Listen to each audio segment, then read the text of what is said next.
On the day Ethan Moore and I are supposed to marry, his adoptive sister, Hazel Moore, threatens to jump off a building. Ethan abandons me in my wedding dress and leaves me jilted for her. As the guests watch me mockingly, I boldly announce, "I'll marry anyone who dares walk down this aisle to me." 3 years later, Ethan returns to the Moore residence with Hazel. I'm seated on the couch and enjoying some oatmeal while watching TV. Ethan stares at my baby bump and snarls, "Who's the father of that child in your belly?" I sip my oatmeal and smile faintly. A member of the Moore family, of course. Ethan Moore stormed over, his face twisted with rage as he yanked me off the couch. Shameless. I left with Hazel on our wedding day. I haven't stepped foot in this place for 3 years. How could that child in your belly be mine? I almost laughed. I never said it was his. He wasn't the only man in the Moore family. Of course it's not your child. You're not even worthy of being his father, I said. Hazel Moore's face twisted in shock. Audrey Smith, even if Ethan ran away from the wedding, he still left you with the title of Mrs. Moore. You've been living a life of luxury in the Moore family. How could you shamelessly get pregnant with someone else's child? I glanced at her. You're the adopted daughter of the Moore family, and you had the nerve to seduce your own brother. If we're talking about being shameless, who could possibly beat the two of you? Hazel's voice turned pitiful as she looked at Ethan. Ethan, for the past 3 years, we've kept things respectful.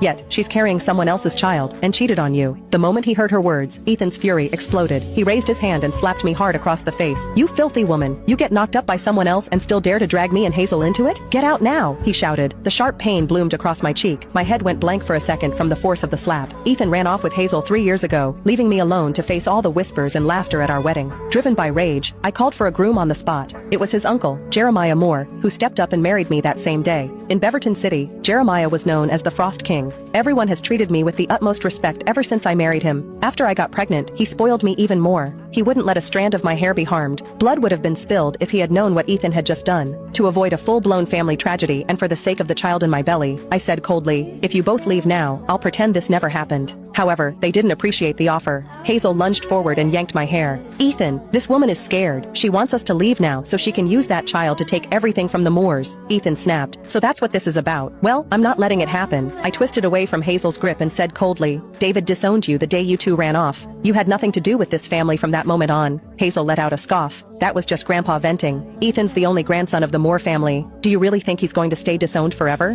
Ethan's expression turned smug. "Grandpa already said everything belongs to me." I placed a hand over my belly, my voice icy. "Not anymore. This child is also a member of the Moore family." I thought I'd made myself perfectly clear. However, Ethan's eyes flared with rage as he stared at me. "So you're planning to pass that illegitimate child off as a Moore? I'll teach you a lesson now." His slap landed even harder this time. I clutched my belly as I collapsed to the floor. Upon seeing the twisted hatred on their faces, panic surged inside me. I couldn't let them hurt the baby. I said desperately, "He is not an illegitimate child. He is."